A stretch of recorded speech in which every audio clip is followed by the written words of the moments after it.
Oh, howdy all, grab yourself a drink. It is time for some PathOfExile 1 discussion. Although, interestingly, this is going to touch on a topic related to PathOfExile 2 as well. That's because patch 3.26 is going to be bringing over PathOfExile 2 style recombination as an option in PathOfExile 1. The vast majority of the time, using this is going to be the wrong choice. Today, we're going to talk about the one exception. All of this is pre-launch speculation based upon what Grinding Gear Games have told us, and works upon the assumption that the probabilistic form of recombination added in PathOfExile 1 is an exact copy of PathOfExile 2.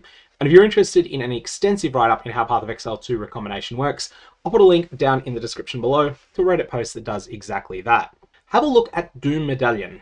This is not a good item. However, it has something on it that's got a lot of promise. It has +1 to the level of all skill gems. Unfortunately, this is also tied with a very derisory life roll and a number of other undesirable modifiers. Also pay attention to the fact that it's on arguably one of the best amulet bases, one of the 2 attribute amulets. This is exactly the sort of item that PathOfExile 2 style recombination is best at saving. And the purpose of PathOfExile 2 style recombination is actually to remove as many modifiers as possible from the item. Now there are 2 ways that you can do this, and we're going to be talking about the theory behind why it works as well. Let's have a look at a perfect choice of item you might want to recombinate this with. This is Hate Locket.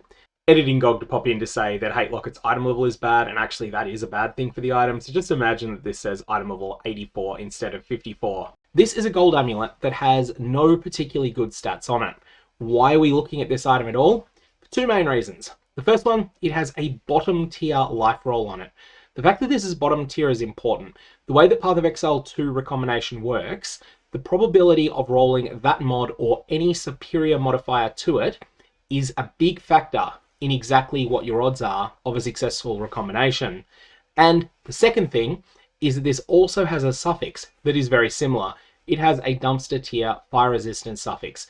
Very easy to roll this or a superior tier of the same affix, but it's also not something that you really want on the finished product.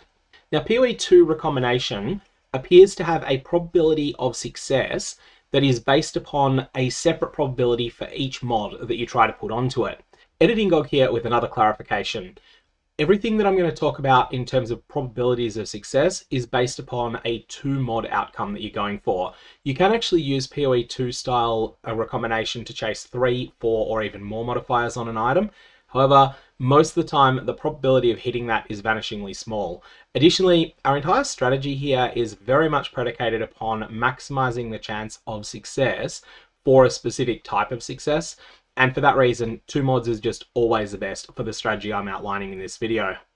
With Hate Locket, we're going to be selecting the Hail modifier. So, +9 to maximum life. This, if the formula is exactly the same as in POE2, will transfer across with a 50% success chance. Then we're also going to pick the Exalter's modifier, +1 to the level of all skill gems. This is going to have a very, very, very vanishingly small probability of transferring across. I don't know that it's exactly 1%, but I'm just going to say for argument's sake, it's probably going to be of the order 1%. So we're looking at a 51% chance of success because the 2 of them add. Now, all of these probabilities are hard capped at 50%. There's a formula that governs them. That's all detailed in the Reddit post. But if they exceed 50%, they just get capped at 50%. And that's why we're picking the Hail mod. So what happens if we're successful? Well, there is a 1% chance that we're successful because of Doom Medallion's Exalter's mod. In this case, we'll actually keep the base from the gold amulet, so not the item that it's currently attached to. And there is a 50% chance that we're successful due to the mod that is on Hate Locket. If that's the case, we'll keep the base of the Agate amulet from Doom Medallion. So we have a 50% chance of getting a final product, which is an Agate amulet with +1 to the level of all skill gems and +9 maximum life. We have a 1% chance of getting the same thing, but on an inferior base. Okay, so why do we care about this? Well, there are 2 things you can do here. The first one is that you can use a suffix instead of a prefix. So we could instead have used 12% fire resistance here, and that would have been an option. That would then result in an item be a rare item still with 1 prefix and 1 suffix, which there's a number of crafting tools that can work with. What if we get a rare item that has the 2 modifiers on it? Well, there is the humble phenomenal plagued arachnid, generally known by players as the Split Beast. You can then apply a Split Beast as a further crafting tool, and that will split this Agate amulet into 2, One item will be a magic item with one modifier on it, +1 to the level of all skill gems. The other item will be a magic item with +9 life on it. Obviously, you take that magic item with +9 life on it and you deliver it to its rightful place, the bin, but the one that has +1 to the level of all skill gems is then very powerful for a number of further crafting methods. So that is the primary use case, as far as I'm aware of PathOfExile 2 style recombination.